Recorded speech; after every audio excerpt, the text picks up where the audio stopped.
Hello दोस्तों, स्वागत है आपका मेरे YouTube चैनल परीक्षा प्लान में। तो कैसे हैं आप लोग? आई होप अच्छे होंगे।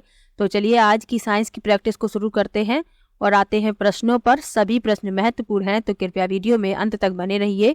और वीडियो देखने के बाद यदि आपको अच्छा लगे तो वीडियो को लाइक और शेयर कीजिएगा, और यदि आप चैनल पर नए हैं तो चैनल को सब्सक्राइब कर लीजिए। तो चलिए शुरू करते हैं आज के वीडियो को। तो पहला प्रश्न लिखा हुआ है कि किसी बिंब का चाल समय ग्राफ एक सीधी रेखा है, तो निम्न में से कौन सा कथन निष्कर्ष माना जा सकता है? पहला लिखा है बिंब की गति एक समान गति है, दूसरा है बिंब विश्राम अवस्था में है, तीसरा है बिंब की गति असमान गति है। तो प्रश्न में लिखा है कि बिंब का चाल समय ग्राफ एक सीधी रेखा है, तो इसका मतलब है कि बिंब की गति एक समान गति है। डी विकल्प इसमें सही होगा, सिर्फ ए इसमें सही है और डी में लिखा है ए। अगला प्रश्न देखते हैं। लिखा है ठोस कणों का कौन सा गुण अवसादन की विधि में काम आता है? पहला विकल्प है हल्का तथा जल में घुलनशील होना, दूसरा है हल्का तथा जल में अघुलनशील होना, तीसरा है भारी तथा जल में घुलनशील होना, और चौथा है भारी तथा जल में। तो प्रश्न का उत्तर जानने से पहले आपको अवसादन विधि के बारे में जानना आवश्यक है। तो किसी अघुलनशील ठोस के भारी कणों के द्रव में जमने की प्रक्रिया अवसादन कहलाती है। तो प्रश्न में पूछा गया है कि ठोस कणों का कौन सा गुण अवसादन की विधि में काम आता है? तो भारी तथा जल में अघुलनशील होना। डी विकल्प इसमें सही है। अगला प्रश्न देखते हैं। लिखा है मोमबत्ती की ज्वाला में विभिन्न रेशों को जलाने पर अंतरा ने निम्न प्रेक्षण नोट किया। पहला लिखा है चमकदार रोशनी के साथ जलता है और सलेटी काली राख बच जाती है, दूसरा है कुंचित होकर जलता है और गहरी दरदरी राख उत्पन्न करता है। अगले में लिखा है ये एक्स है, ये वाई है। जेड में लिखा है जलने पर पिघल जाता है। एक्स वाई जेड क्रमशः हो सकते हैं।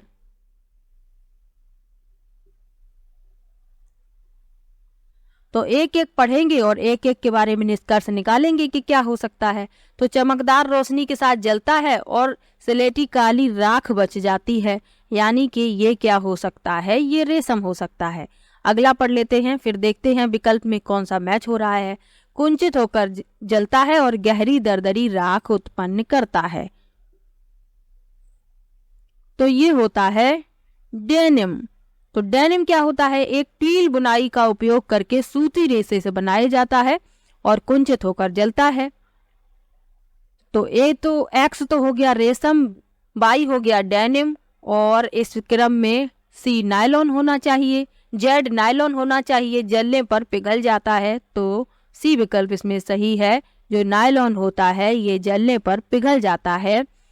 सी विकल्प सही है। एक्स है रेशम, वाई है डेनिम और जेड है नायलॉन। अगला प्रश्न देखते हैं। रेशों का वर्गीकरण भी याद रखिए कि रेशों का वर्गीकरण कितने प्रकार से किया गया है। एक होता है प्राकृतिक, दूसरा होता है अर्ध कृत्रिम रेशा, और तीसरा होता है कृत्रिम रेशा।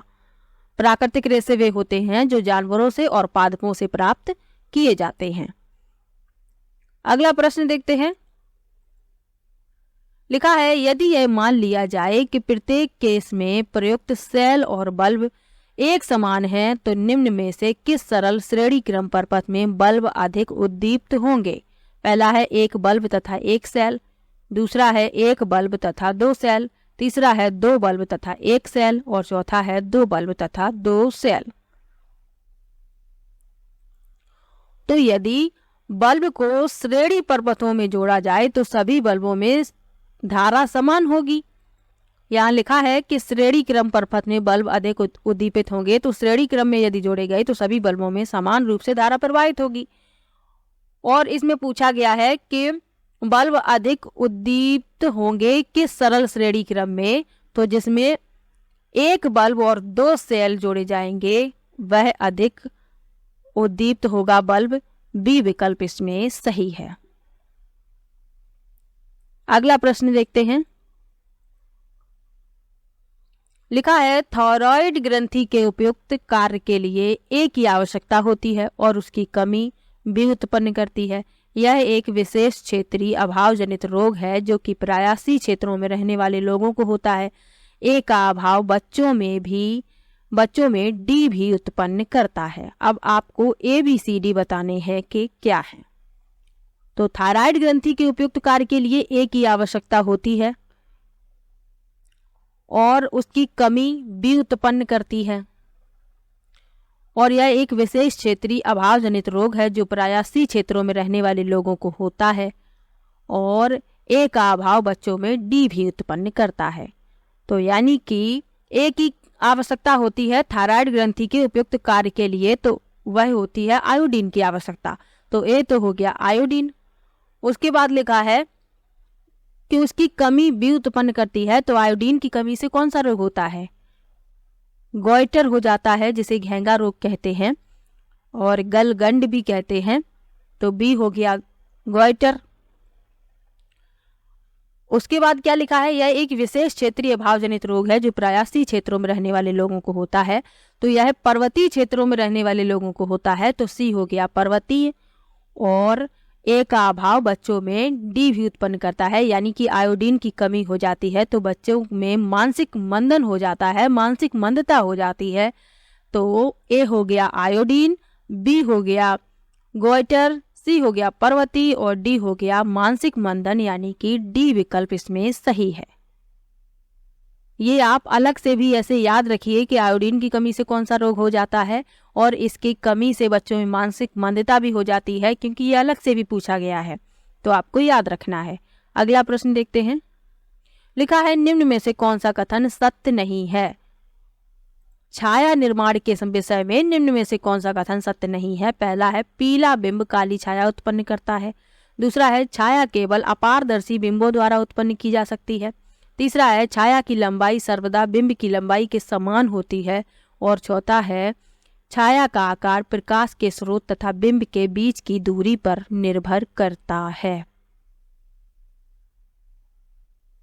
अब प्रश्न में क्या पूछा गया है? कौन सा सत्य नहीं है, यानी कि जो गलत है वह बताना है। तो पीला बिंब काली छाया उत्पन्न करता है, ये तो सही लिखा हुआ है।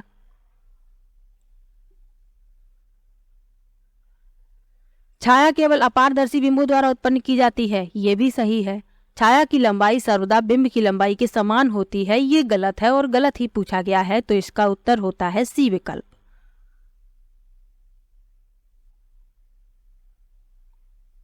क्योंकि छाया की लंबाई हमेशा ही बिंब की लंबाई के समान नहीं होती है। लिखा है पौधों का मादा जननांग एक्स कहलाता है। इसके 3 भाग हैं, जिसमें मुख्यतः बाई पराग कणों के लिए ग्रहणशील सतह है, जेड में निषेचन होता है। अब आपको एक्स बाई जेड बताने हैं। तो सबसे पहले जो मादा जननांग है वह क्या होता है? आपको पता होगा, स्त्री केसर होता है, और पुरुष जननांग क्या होता है? पुंकेसर होता है। तो एक्स तो हो गया स्त्री केसर। अब क्या पूछा गया है? इसके 3 भाग हैं, जिसमें बाई मुख्यतः पराग कणों के लिए ग्रहणशील सतह है, यानी कि बाई जो है यह हो गई, क्या हो गई? वर्तिकाग्र। एक्स हो गया स्त्री केसर, बाई हो गई वर्तिकाग्र, और जेड में निषेचन होता है, तो जेड होता है बीजांड। ए विकल्प इसमें सही है। स्त्री केसर के 3 भाग होते हैं, वर्तिकाग्र, वर्तिका और अंडाशय। जो वर्तिकाग्र होता है यह स्त्री केसर के शीर्ष पर चिपचिपी घुंडी है जो पराग कणों के लिए ग्रहणशील है, और वर्तिका होती है एक लंबी नली जैसी संरचना, और वर्तिकाग्र स्त्री केसर की वर्तिका से जुड़ा हुआ होता है। और अंडाशय जो है यह बड़ा हुआ आधारी भाग होता है जहां बीजांड उत्पन्न होते हैं। तो ये सब भी आपको साथ में याद रखना है, इसीलिए मैं आपको बता देती हूँ। अगला प्रश्न देखते हैं। अगला प्रश्न है ध्वनि के संबंध में निम्न में से कौन सा कथन सही नहीं है? नहीं को ध्यान रखिएगा, वैसे तो अंडरलाइन होके आता है, लेकिन फिर भी आप इसे ध्यान रखिएगा, इसके चक्कर में प्रश्न गलत नहीं होना चाहिए। तो पहला विकल्प लिखा हुआ है किसी वायलिन और बांसुरी को एक साथ बजाने पर उत्पन्न ध्वनि एक समान चाल से चलती है। दूसरे में लिखा है समान तीव्रता की दो ध्वनि तरंगों की सदैव एक समान उच्चता होती है। तीसरे में लिखा है गर्म वायु में ध्वनि की गति कमरे के तापमान पर उसकी गति की अपेक्षा अधिक होगी। और चौथा विकल्प है ध्वनि की गति माध्यम के घनत्व से प्रभावित होती है। तो इसमें जो गलत है वह बताना है। पहला सही लिखा हुआ है, दूसरा जो है यह गलत है। समान तीव्रता की दो ध्वनि तरंगों की सदैव एक समान उच्चता होगी, ये गलत है और गलत ही पूछा गया है। अगला प्रश्न देखते हैं। लिखा है वाष्पन की दर व्युत्क्रमानुपाती है। पहला विकल्प है सतही क्षेत्रफल के, दूसरा है तापमान के, तीसरा है आर्द्रता के और चौथा विकल्प है हवा की गति के। तो वाष्पन की जो दर होती है वह आर्द्रता के व्युत्क्रमानुपाती होती है। सी विकल्प इसमें सही है।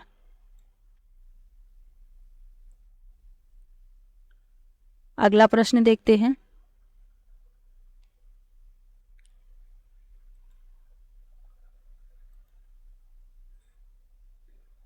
लिखा है निम्न का मिलान कीजिए, यानी कि मिलाना है तो चलिए मिला लेते हैं। लिखा है एक अधातु जो दो रूपों में पाई जाती है। तो कौन सी अधातु दो रूपों में पाई जाती है?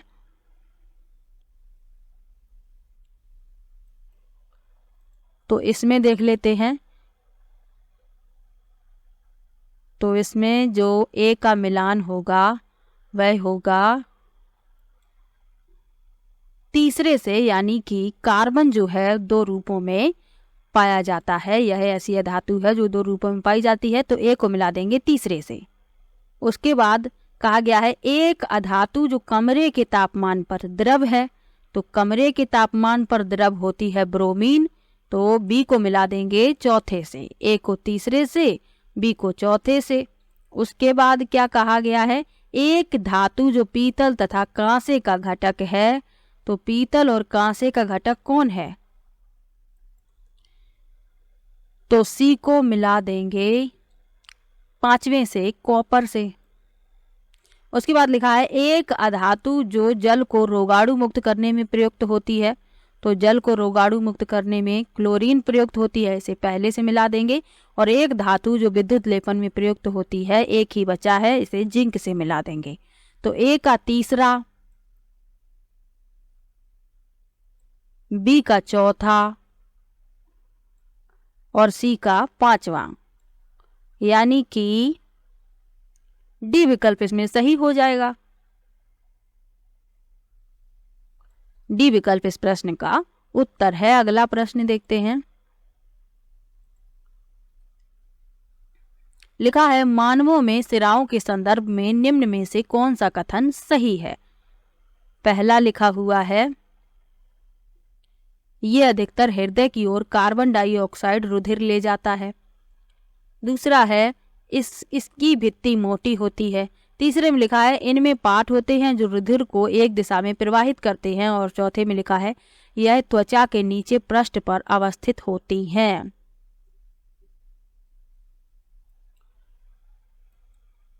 तो ए तो सही लिखा हुआ है कि ये अधिकतर हृदय की ओर कार्बन डाइऑक्साइड रुधिर ले जाती हैं, सही है। इनकी भित्ति मोटी होती है, ये गलत है क्योंकि इनकी भित्ति पतली होती है। सी भी सही है और डी भी सही है, ए सी डी सही है, यानी कि बी विकल्प इस प्रश्न में सही है। अब धमनियों के बारे में भी याद रखिए और सिराओं के बारे में भी याद रखिए, प्रश्न पूछे जाते हैं। तो सिराएं जो होती हैं ये कार्बन डाइऑक्साइड युक्त रुधिर को ले जाती हैं हृदय की ओर। और जो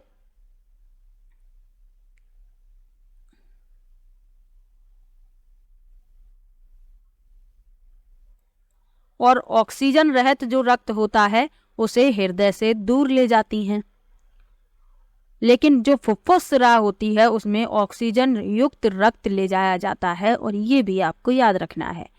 जो धमनियां होती हैं ये ऑक्सीजन युक्त रक्त को हृदय से दूर ले जाती हैं, जबकि जो फुफ्फुस धमनी है वह ऑक्सीजन रहित रक्त ले जाती है। तो ये भी आपको याद रखना है, ये अंतर भी आपको याद रखना है। अगला प्रश्न देखते हैं। लिखा है विषाणुओं के संबंध में निम्न में से कौन से कथन सत्य हैं? ये स्वतः प्रजनन कर सकते हैं। दूसरे में लिखा है ये पर कोशिकाओं में पोषण प्राप्त करते हैं। तीसरा है इनमें कोशिकीय संरचना नहीं होती। और चौथा है ये मृत पदार्थ के अपचय में मदद करते हैं।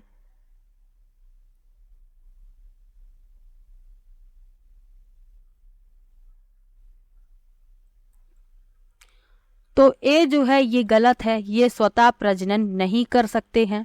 इन्हें मेजबान कोशिका की आवश्यकता होती है, ये उसके बिना पुनरुत्पादन नहीं कर सकते हैं। तो ये ए तो गलत हो गया। बी में लिखा है ये कोशिकाओं से पोषण प्राप्त करते हैं, ये सही है। इनमें कोशिकीय संरचना नहीं होती, ये भी सही है। ये मृत पदार्थ के अपचय में मदद करते हैं, ये गलत है।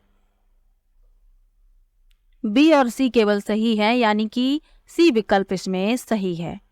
अगला प्रश्न देखते हैं। लिखा है निम्न में से कौन से जल जनित जीवाणु रोग हैं? पहला लिखा है मलेरिया हैजा, तो विकल्प में देखते जाइए, जल जनित बताना है। दूसरे में लिखा है टाइफाइड पीलिया, तीसरा है मलेरिया पीलिया और चौथा है टाइफाइड और हैजा।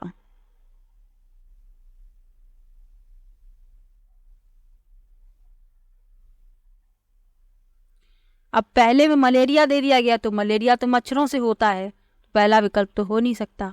टाइफाइड और पीलिया, तो जो पीलिया है ये हेपेटाइटिस वायरस के कारण होता है, तो ये भी उत्तर नहीं हो सकता। इसमें मलेरिया है, ये भी नहीं हो सकता। टाइफाइड और हैजा ये दोनों ही जल जनित जीवाणु रोग हैं, डी विकल्प इसमें सही है। यदि आप इस तरीके से प्रश्न को हल करेंगे तो यदि आप उत्तर नहीं भी जानते होंगे तो भी आप उत्तर सही लगा के आएंगे। यदि आपको प्रश्न का उत्तर नहीं आ रहा है तो विकल्प को पढ़िए, ढूंढने का प्रयास कीजिए। अगर उसमें ग्रुप दिए गए हैं तो देखिए कि कौन से ग्रुप में जो रोग है वह किससे फैलता है। जैसे इसमें मलेरिया था, तो मलेरिया तो हो ही नहीं सकता पहला विकल्प, क्योंकि मलेरिया मच्छर से फैलता है। मलेरिया इसमें भी था, ये भी गलत हो गया। अब टाइफाइड तो जल जनित है, लेकिन ये पीलिया जो है ये नहीं होता है, तो ये भी गलत हो गया। डी विकल्प इसमें सही हो गया। अगला प्रश्न देखते हैं और आज का आखिरी प्रश्न है। लिखा है निम्न में से कौन सा अनुकूलन जलीय पौधों की जल पर तैरते रहने में सहायता करता है? पहला है पौधों के तनों में बड़े छिद्रों का होना, दूसरा है पत्तियों पर मोम की परत, तीसरा है फीते जैसी पत्तियां और चौथा है पत्ती की ऊपरी सतह पर रंध्र।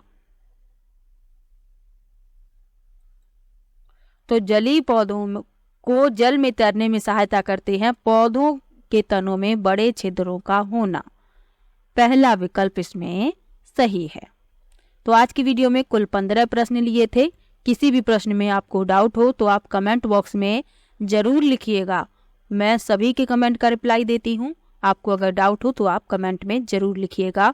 इसके अलावा NCERT भी मैंने पढ़ा दी है, तो आप लोग पढ़ लीजिए, क्योंकि आपको बहुत हेल्प मिलेगी। मैंने डिटेल में पढ़ाया है। मैंने जितने भी क्लास 6 to 8 के चैप्टर थे, मैंने कोई भी चैप्टर नहीं छोड़ा, पूरा कंप्लीट मैंने 6 to 8 पढ़ाया है। प्ले लिस्ट बना दी है, उसमें आपको सभी वीडियो एक साथ मिल जाएंगी।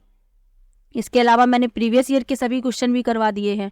अब मैं पेडागोजी के क्वेश्चन करवाऊंगी, ये मैं प्रैक्टिस करवा देती हूँ। कम से कम 10 वीडियो प्रैक्टिस की हो जाए, उसके बाद मैं पेडागोजी की जितने भी महत्वपूर्ण क्वेश्चन होंगे उनको मैं करवाऊंगी। उसके बाद फिर से जो भी प्रैक्टिस में महत्वपूर्ण प्रश्न बचे होंगे उनको भी मैं करवाऊंगी। इतना अगर आपने देख लिया, प्रीवियस ईयर के क्वेश्चन देख लिए, NCERT पढ़ लिया, PYQ NCERT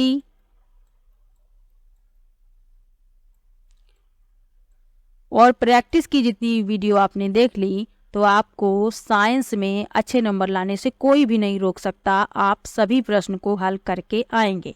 बस आपको देखना है, थोड़ी सी मेहनत करनी है। समय बहुत ही कम बचा हुआ है। मई में जो है आधा तो निकल ही गया है, ये मान के चलिए। मई जो महीना है आधा निकल ही गया है। जून है सिर्फ आपके पास, तो आप लोग तैयारी को थोड़ा सीरियसली लीजिए, क्योंकि पेपर आपका 7 जुलाई को है और समय जितना भी है 1 महीने का लगभग अच्छे से आपको पढ़ाई करनी है, तो कर लीजिए, क्योंकि इस बार आपको सीटेट पास करना है। तो चलिए मिलते हैं नेक्स्ट वीडियो में, और किसी प्रश्न में डाउट हो तो आप कमेंट बॉक्स में जरूर लिखिए।